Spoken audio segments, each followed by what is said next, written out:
Welcome to the International Code Council Region 1 and Region 1 radio show. My name is Tim Spears and I'm the host of Region 1 Radio. Region 1 was established in 2014 and we're made up of 3 states, California, Nevada, and Hawaii. That also includes 32 ICC chapters. We're dedicated to excellence in education and engagement to bring individuals together. These videos and podcast series were designed to highlight individuals within our chapters and code professionals across the country. If you enjoy our show, please make sure to rate and review us on Apple Podcasts and subscribe to our YouTube channel.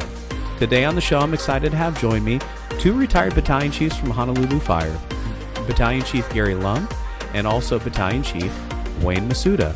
They also work to support the Hawaii State Fire Council. All right. Well, hey, good morning, good afternoon, wherever you're listening. I have with me today Gary Lum and Wayne Masudo. They are currently with the State Fire Council. Wayne, Gary, it's good to see you today. It's good to see you across the Pacific anyway. Thank you, Tim. Thank you, Tim. Likewise. Yeah, I wish I could get a budget so that way I could come see you guys in person, but I don't think that the board would allow me to maybe at least make that trip. So I keep trying to add it, and I just don't think that they're going to be able to allow me to do it. But definitely it would be a nice trip if I could be able to make it happen. Yeah, I understand. We get similar requests from mainland contacts that we have for our work. Yeah, I would imagine that you probably get that from, like you just said, from quite a few people anyway. So, but hey, welcome to the podcast. I'm like I said, I think you guys, like we've talked before, I think you'll offer a unique perspective on some different risks, either through geography and the climate. Anywhere from like snowstorms to lava flows and volcanic activity. I think that you guys definitely offer or have some unique risks that a lot of us could probably learn a little bit from as we go through this episode. So as we start, Gary and Wayne, I'd just like to hear a little bit more about your background and really the area that you currently, or the current capacity that you serve in. For myself, I started with the Honolulu Fire Department back in the mid-'80s as a firefighter. Worked myself up through the ranks, through the promotional process. And my last assignment was Battalion Chief for Fire Dispatch. And along the way, I stopped at the Fire Prevention Bureau, and that's the section of the Honolulu Fire Department that takes care of the technical fire inspections for the more complex locations in the jurisdiction. And they also work on adopting the state fire code to the county level. Okay. And so, I do want to talk a bit about that state fire code and kind of that adoption process. But Wayne, a little bit about your background. Thanks, Tim. I retired in 2020 after about 30 years in the fire service. Retired as the Battalion Chief in Fire Prevention Bureau. I spent a couple of years there. Prior to that, most of my assignments for the 20 years prior about were in the 2nd Battalion, mostly the town side of the island. So lots of high rises and associated risks with that. So, and since retiring, couldn't stay retired, so I got this opportunity to be connected, and it's such a blessing to be able to help out in this matter.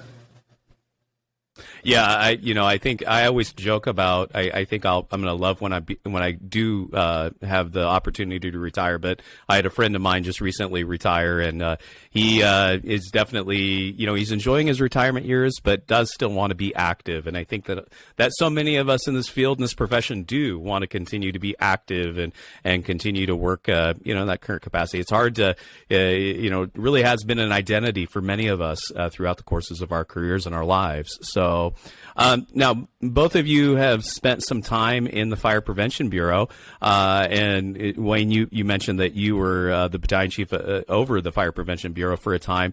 Have there been any notable experiences within your time within fire prevention that have really kind of shaped you and kind of shaped your perspective on fire and life safety and the code enforcement process?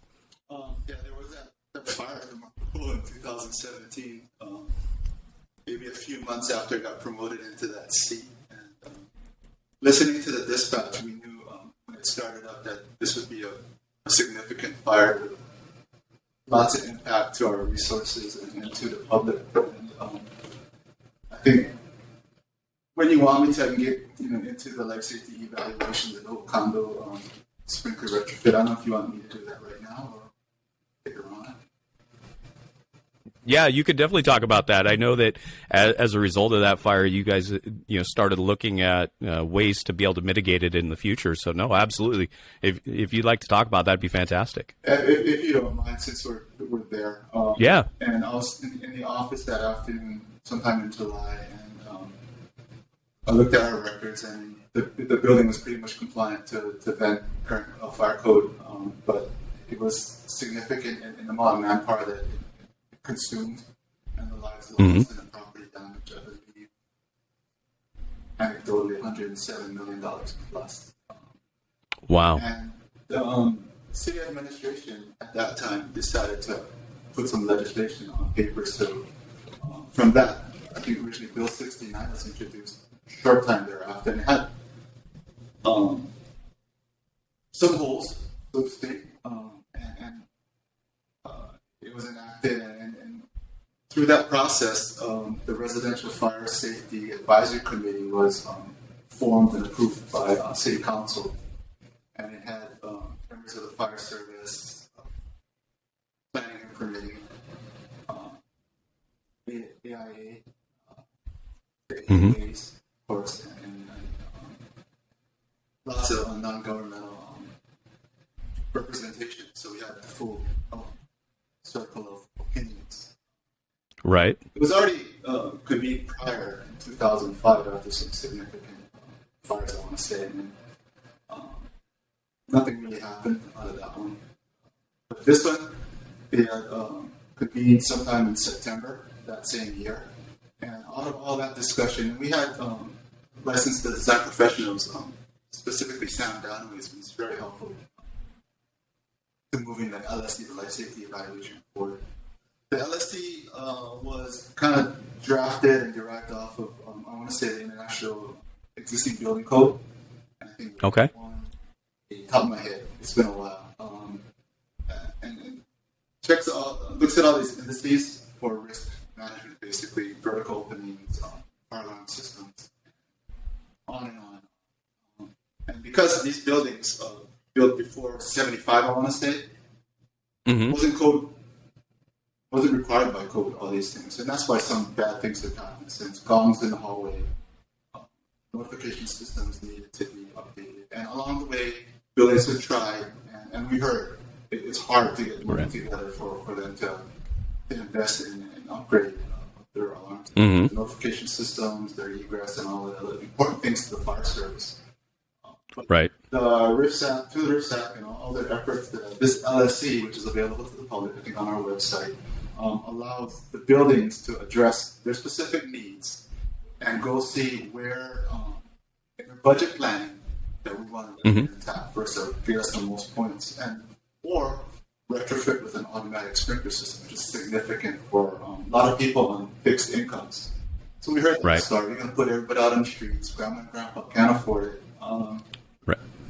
We speak specifically from public safety. We don't want them to die regardless of the cost, and we don't want our uniform brothers and sisters to get impacted by cost considerations. But that's off the table for us. We don't really go into that. So,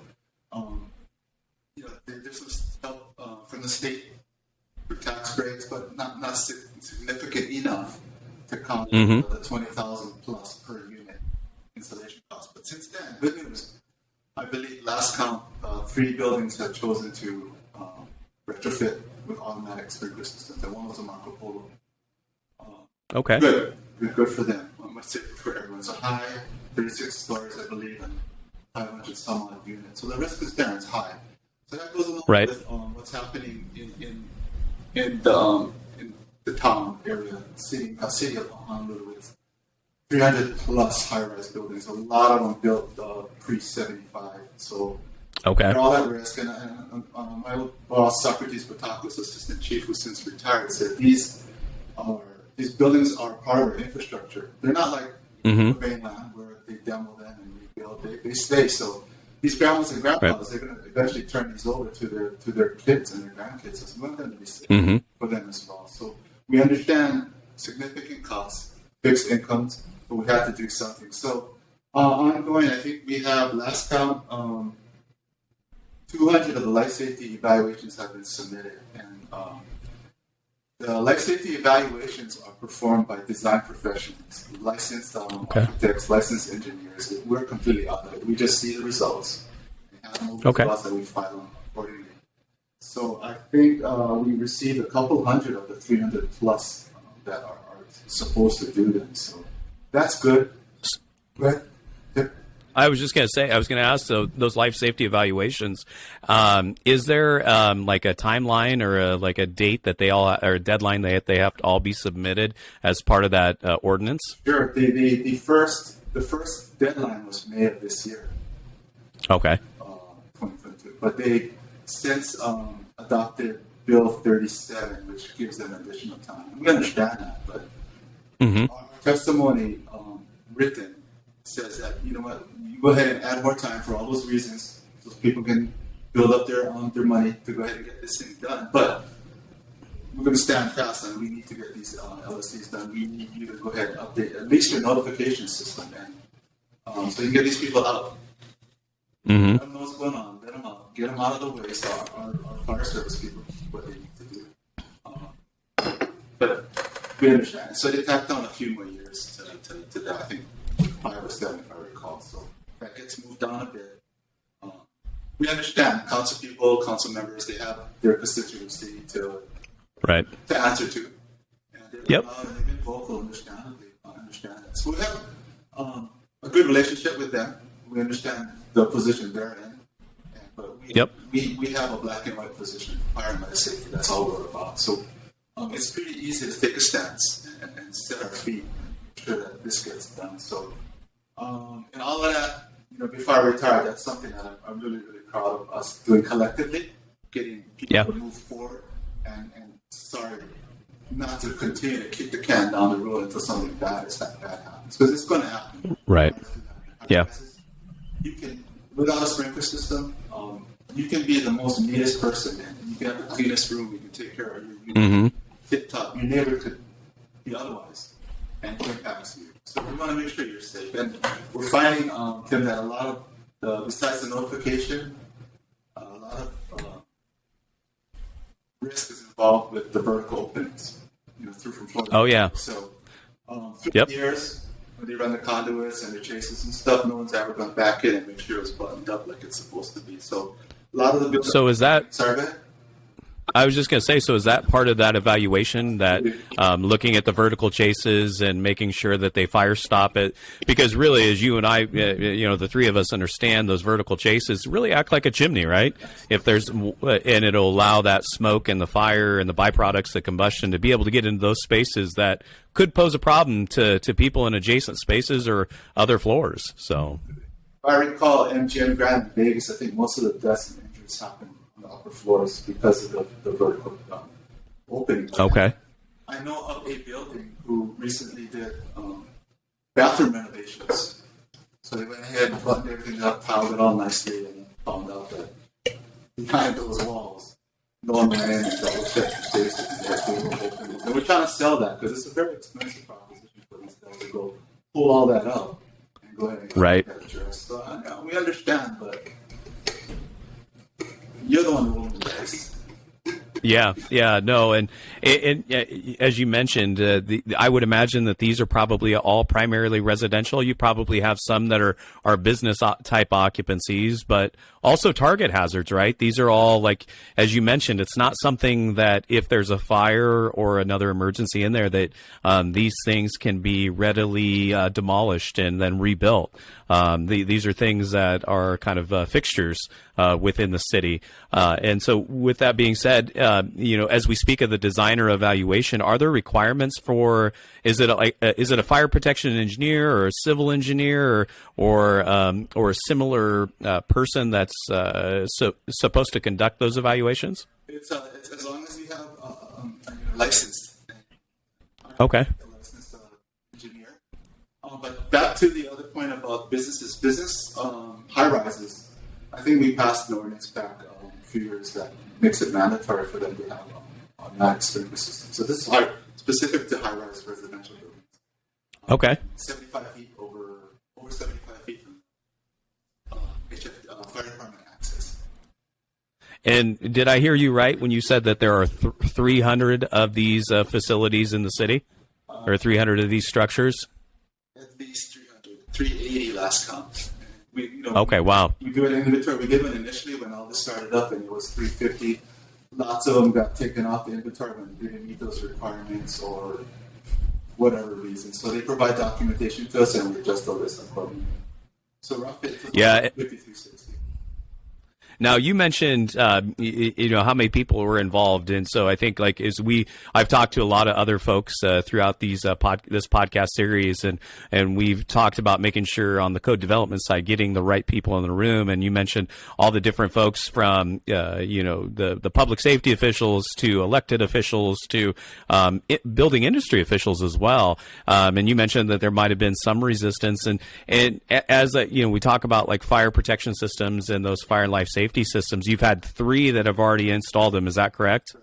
That's kind of 3. Yeah. 3 buildings have opted to just go ahead and do the retrofit installations. And there are different ways to make them more palatable as far as costs.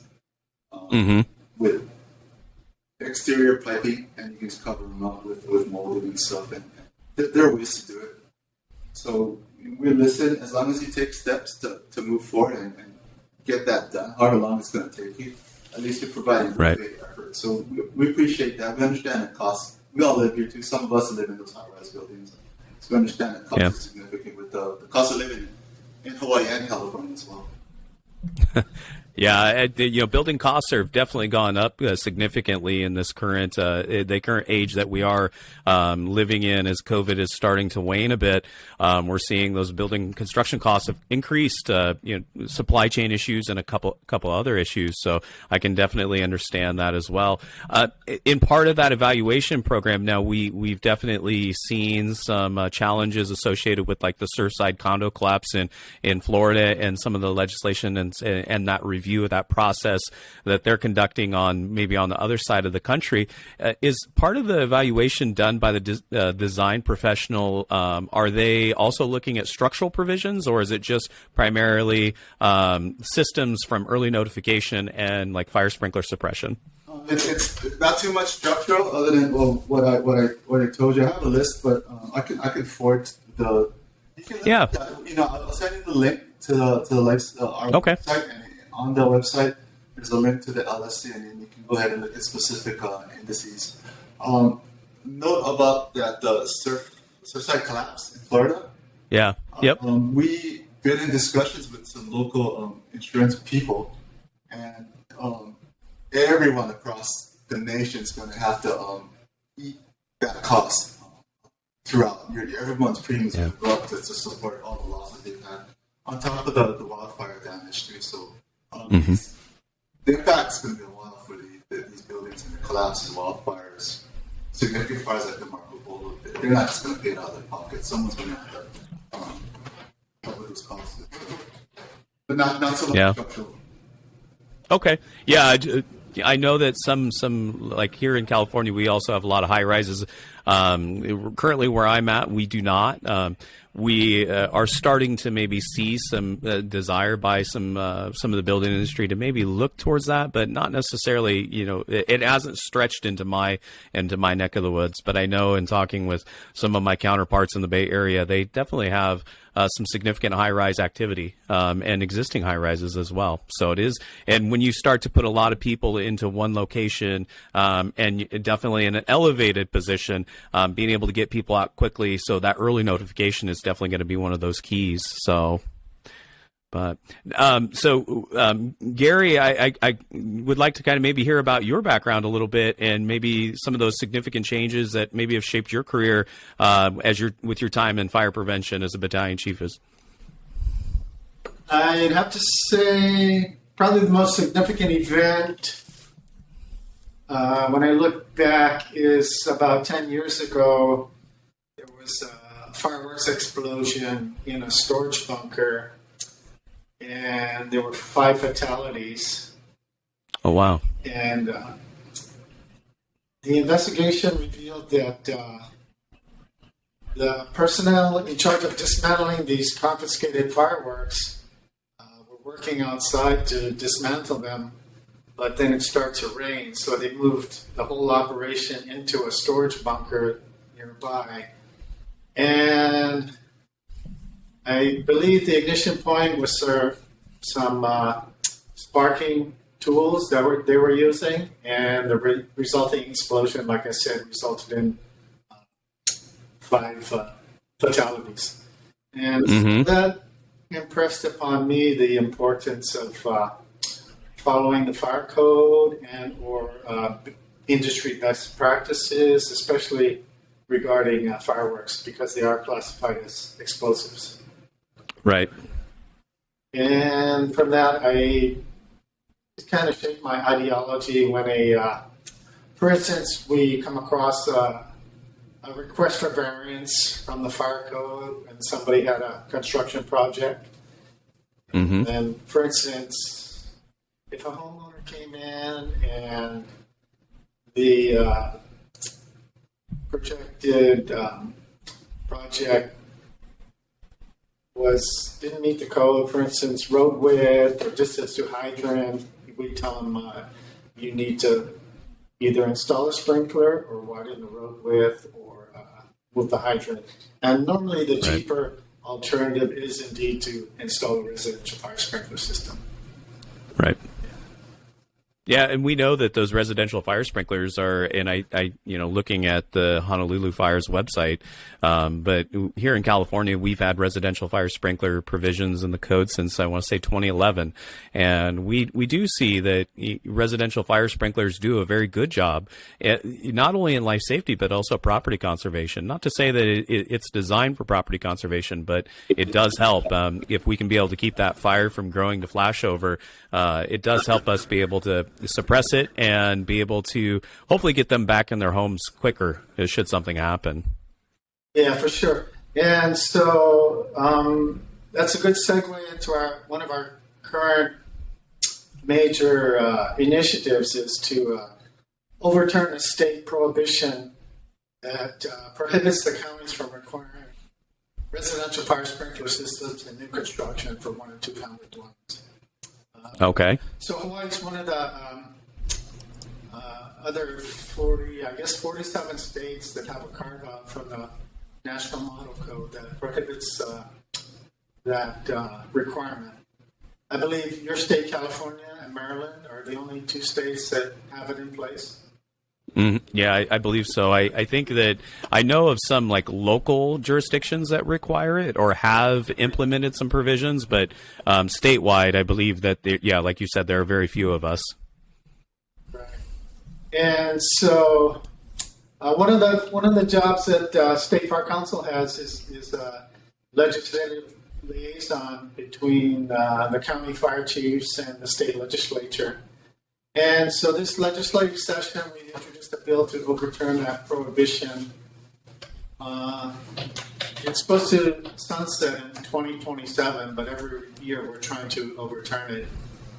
And this year, I think it made it up to about the 3rd reading in the legislature, and it was deferred. Okay. So, well, yeah, it's hard too. I mean, I think Wayne alluded to maybe on the condominium life safety program. It's there are other stakeholders that have different perspectives, and I definitely see that in some code development. I work a lot in code development and seeing the different perspectives from people. in the industry, and some of the things that some of the comments that they have on things that, as fire code officials, we definitely understand, but they definitely have a different perspective sometimes. Yeah, for sure. That's our major opposition in these bills. The legislature receives testimony from the Building Industry Association. Their position is the installation of automatic fire sprinklers will substantially raise the cost of housing construction in Hawaii. And Hawaii, like California, has got the highest housing costs in the nation. Mm-hmm. So that's a major obstacle for us getting this overturned. Yeah, and we try to do the best that we can, and I know that in working with many of the fire sprinkler manufacturers, they do what they can to be able to hopefully keep those costs as low as they possibly can, so that way it doesn't impact the overall cost of the home. But these systems, as we've seen, they do provide some great value and great benefit to the the occupants, and like I said, if we can be able to keep that room from going to flashover, hopefully we can reduce the amount of fire loss, and show how much more that we're able to save through some of these engineering controls. So now, both of you have kind of mentioned the State Fire Council. Now, I know that both of you also work to support the State Fire Council. Can you talk a bit about the council's mission and their work? One, Gary, as you mentioned, to try to affect some legislation for some fire safety requirements, but maybe some of the other things that they do as well. Okay. So the State Fire Council in Hawaii, it's equivalent to the State Fire Marshal in the other 49 states. Hawaii is the only state in the nation that doesn't have an office of the State Fire Marshal. We're not, sometimes I don't think we're really equivalent because the State Fire Council is managed mainly by Wayne and I on a part-time basis. And when you compare us to, let's say, the Office of State Fire Marshal for Cal Fire, for instance, mm-hmm. we're pretty minuscule, I would say. I think they have at least a couple of hundred FTEs and maybe a multi-million-dollar budget. And for the State Fire Council in Hawaii, we've got two part-timers on a $100,000 budget. So we don't do probably as many functions as some of the larger State Fire Marshal offices throughout the nation. Mm-hmm. And then what are some of the other functions we do besides legislation? So we work on the state fire code amendments from the national code.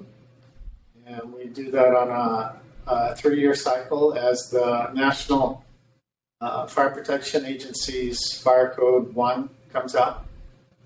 Okay. And according to the Hawaii Revised Statutes, once that National Model Code is published, the state has 2 years to generate amendments and adopt it. Otherwise, that National Model Code becomes the default state code. Okay. So as part of that adoption process, you adopt all those. Is that a legislative piece where if you don't adopt those amendments, then the model code, whatever it says in the model code, goes into effect? Let me backtrack a little bit. For us to adopt the National Model Code and our amendments, we previously needed to follow the Hawaii Administrative Rules, which is part of the legislative process. But we're able to get a legislative change where we now only need to follow a process for adoption that is identical to the other state building codes. So we have a committee of subject matter experts that work on the amendments, and they have a couple of meetings that are open to the public according to the Hawaii Sunshine Law for open government. And then Okay. from there, once it's adopted by the county fire chiefs, the amended code moves to the State Building Code Council, as you mentioned, for review and adoption. Okay. So is that kind of the relationship that the fire council has with the building advisory council as well? Is working on maybe those adopting ordinances or those adopting or those amendments to the code, and one to make sure that it aligns with the state building code? Correct. So Okay. the state fire council has membership on the State Building Code Council.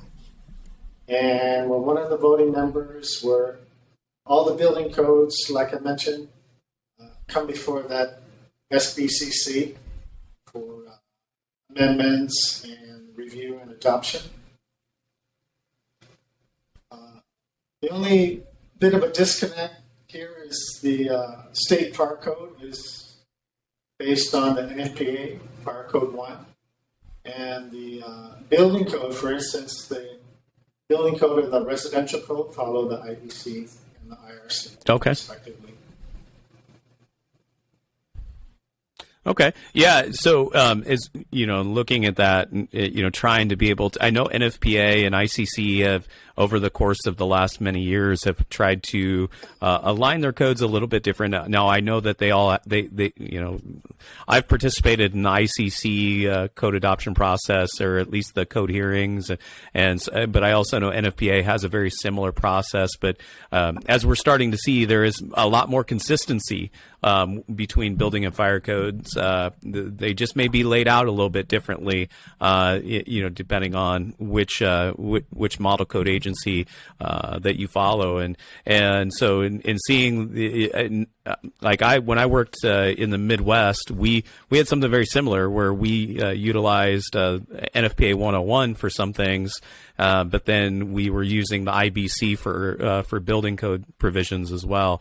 And so it's just being able to understand that dynamic and how to be able to enforce those things. So now you guys mentioned, or Gary, I think you mentioned the at least the size of the state fire code council and the important work that you guys do. So in adoption of the fire code, I noticed on the website, and I'll make sure to provide a link to the state fire state fire council's website, but you've also adopted or engaged in some other things, from cigarette safety and a couple other things. So what are kind of some of those programs that the fire council is taking up or has taken up over the last many months, especially with like COVID and those types of things? As you mentioned, the State Fire Council administers the Reduced Ignition Propensity Cigarette program here in Hawaii. I'm not sure if California has a similar program in place. But, any cigarette coming into Hawaii needs to be certified as RIPC compliant. And so we have another team member that administers that whole program, receiving correspondence related to certification and testing, and go out in the field and collect samples and send them to national labs for certification testing, in addition to collecting the fees. Okay. So one of the things I do want to kind of talk about is, obviously, I think we've kind of hit on a little bit of it, is risk. Many fire prevention bureaus or divisions within many fire agencies, even fire agencies, the culture has kind of shifted more towards community risk reduction and identifying what those risks are and implementing strategy. And I think that with Wayne's descriptions and his discussion about the condominium life safety program, that's obviously one of those risks. So what are, for somebody that, I'll be honest, I've never visited Hawaii, unfortunately. I wish I could, but maybe one of these days I'll be able to get over there. But what are some of the larger risks that you see within the community, but the state as a whole, that maybe is unique to the state of Hawaii? Well, You've talked to and discussed risk with Chief Todd from county, and Yep. for Wayne and I, our experience for risk in our communities we're familiar with is quite different. Honolulu is a large urbanized area, whereas Hawaii County is very much rural. So there's risks that are inherent inside both those communities. Maui is the second most populated island, and it's got a small urban area, but it varies too there. And Kauai is a bit rural too, somewhat like the Big Island. So there's a wide spectrum of risks within the communities. For Honolulu, I helped develop a geospatial application to map out building structures throughout the jurisdiction, and we're able to assign a risk to each of the structures and come up with a risk model that they do use for their documentation related to the CFAI accreditation. So they've got a pretty robust risk assessment model for Honolulu. Unfortunately, I'm not quite sure what the other counties have at this point as far as the risk assessment model. So from that risk assessment model, is that something that is headed by maybe the Fire Prevention Bureau, or where is that? Is that housed maybe at the city level to be able to help with that mapping aspect of it? I believe a majority of the heavy lift associated with the data inputs are in Fire Prevention Bureau. Okay. And they've got. Oh, I'm sorry. Go ahead. So they have quite a number of data sets that come into that geospatial application from the building department, the water supply department. They've got all the hydrants and water supply network mapped out, and so they've got a pretty good idea of the risk assessment for the Honolulu County. Yeah, being able to have that data is essential, really, to be able to help implement some strategies. And as you take a look at amendments to the fire code, so going back maybe a little bit to the fire code, and I probably should have asked this, is once it's adopted by the State Fire Council, and I would imagine each of the counties also go to adopt it, but is there provisions to allow the city then to further amend it to be able to maybe address some of the local risks? As we've been kind of talking about the diversity across the state, there's obviously a lot of different areas, and each area has maybe things that are maybe a little bit more important to them, or risks that are a little bit higher for them. So is there a process for them then to further adopt the amendments to make it a little bit more specific to their area? That's correct. Once the state adopts the fire code, then the counties likewise have a 2-year time period to generate amendments and adopt it at the county level. Otherwise, the state fire code becomes their default county code. Okay. Yeah, that's very similar to California. We so starting July 1st of this year is when the fire code will be published. Actually, our Building Standards Commission will publish Title 24 and actually a slew of building and fire codes from the California Building Code, Mechanical Code, Residential Code, and Fire Code. And then between July 1st and January 1st of this upcoming year, it provides us with opportunities to further amend it. Now, we can only amend it based off of three criteria, anywhere from climate, geography, and topography. And so, like me being in the Central Valley, we definitely have hot, dry summers. It gets really warm here. It can be 100 degrees in the valley. And we get a lot of vegetation fires. As you guys probably, I think, Wayne, you mentioned the wildfire risk. So we do see some vegetation fires in our space, in our area as well. And so we definitely, and we have trains too, and fog, and the propensity of flooding maybe in the winter months. And so being able to adopt these amendments and be able to further add some things that are more specific to our risks, they give us between July 1st and January 1st. If not, then like similar to your state fire code, the state fire code or the county fire code would go into effect if we didn't do it locally. So. But a couple last questions that I have is, one of the things we've seen COVID has really kind of shaped many fire departments and shaped many building and fire department or fire prevention departments as well. So what are some of the changes that Honolulu Fire implemented during these these times to be able to continue with some continuity of service?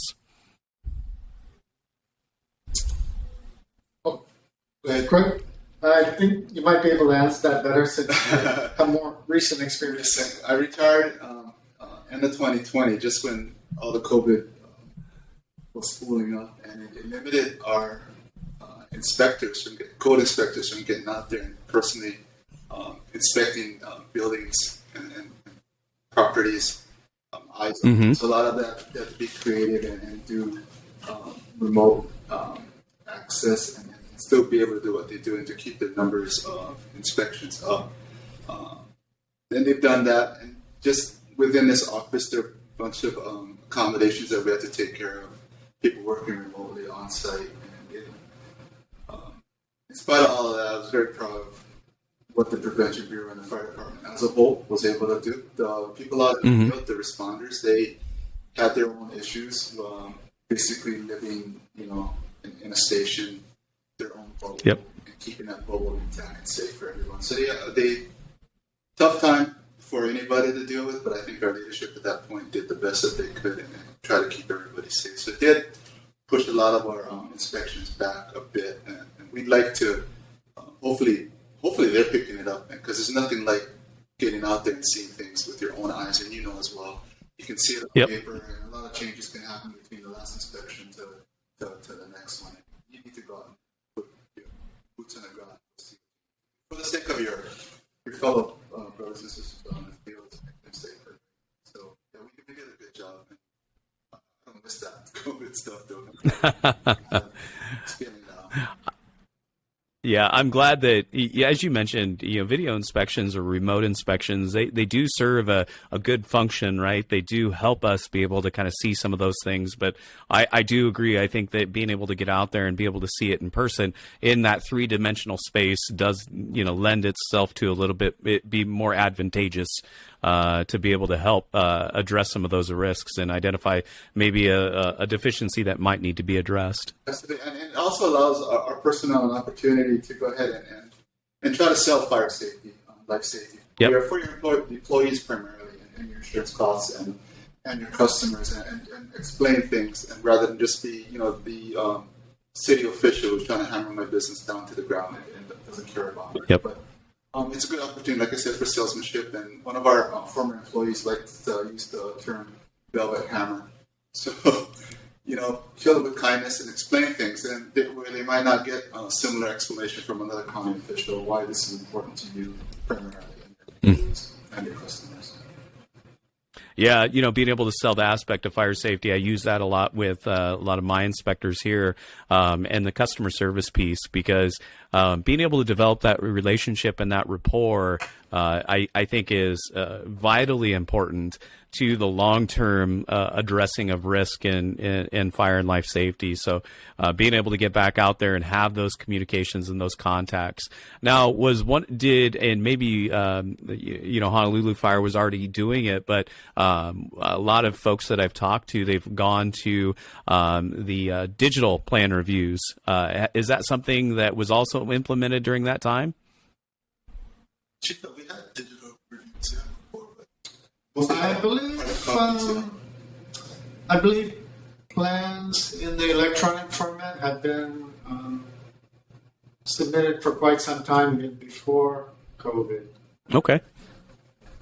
So you guys were maybe ahead of the curve, which is a good thing, because I know a lot of us, we were starting to do it. We had done a lot of it, but we were still accepting some paper plans. But being able to be ahead of that curve, it was probably a good thing. So you didn't have to try to learn it as you were going along to make sure to continue to provide that continuity of service and be able to start reviewing plans. I've heard of a lot of folks, because we didn't know in the early days if it was something that could be contracted through touching of surfaces. And so some would leave them outside for a time being before they brought them in. And so being able to go to digital, but I'll tell you that for us, the digital plan reviews are much quicker. We're able to turn those around much more quicker. And I do think that does help us provide a little bit better customer service to kind of help with the building industry.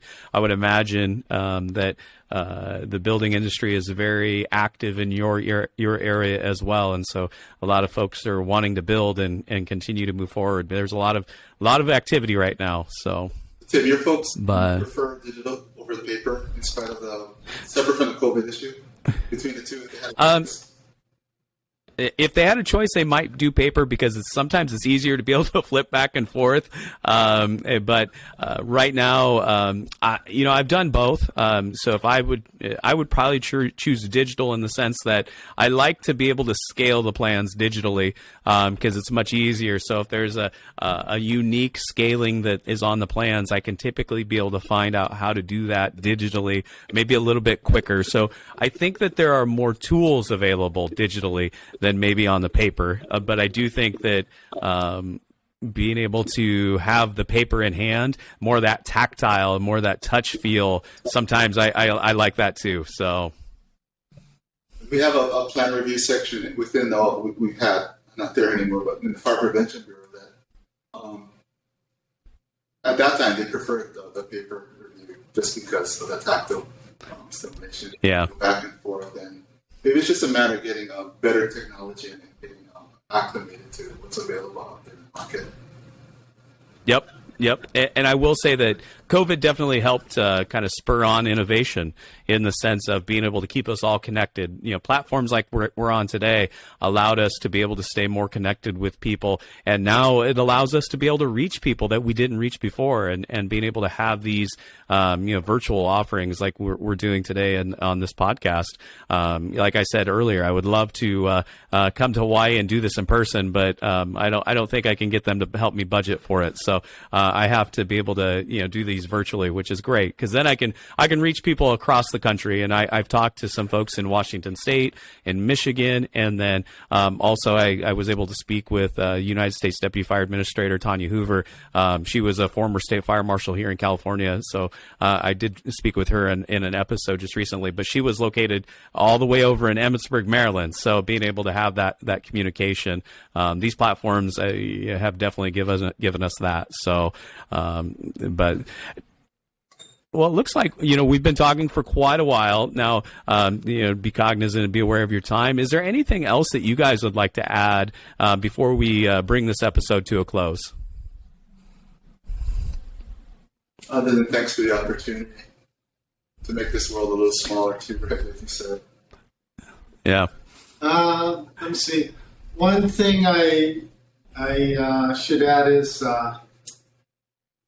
part of our legislative efforts this year were also to address the illegal fireworks problem in Hawaii. Especially in Honolulu, we've got a huge community-wide problem with the public igniting and exploding illegal fireworks, especially aerials. And Yep. so there's quite a big legislative push to address that problem. Aerial fireworks, at least in Honolulu, are restricted. You need a pyrotechnic license to acquire those and set them off. And we really prefer the public view the professional aerial fireworks shows. Absolutely. Yep. And set them off in their neighborhood, and it's to me it's a significant public safety problem that we're trying to address from different angles. Well, and I know that we're very similar to you. We have in California, we have what are called safe and sane fireworks, where we have firework booths and nonprofits will sell fireworks, but they're not the aerial shells and the mortars and the things that you would typically see at some of your larger events. And so, but we do have issues associated with illegal fireworks, and so we definitely try to do. I think we probably run into maybe some of the same challenges that you do as well, and so being able to articulate that and be able to address it. I have very frequent conversations with many counterparts throughout the state on some of the things that they're doing to try to address it, from patrolling to confiscation to to a multitude of other things, and we definitely tried to do our best to be able to mitigate that risk. Yeah, and in one of the legislative hearings, I was asked the question, how do I think these illegal aerials are getting into the hands of the public? We're an island community in the middle of the Pacific, so it's got to be coming aboard the shipping route. I mean, the aerial route, I believe it's well scrutinized. Yeah. So there's always an initiative to implement some kind of shipping container inspection program, but we get significant resistance from the shipping industry and the dock working longshoremen that would slow down their operations to a grinding halt almost. So it's still a work in progress for us to come up with. Yeah. Control that. Well, if you guys figure it out, if you could share that with me, I'd greatly appreciate it, because we are still trying to. We're the same way. We're trying to figure it out and trying to be able to reduce it. I mean, they do pose a risk.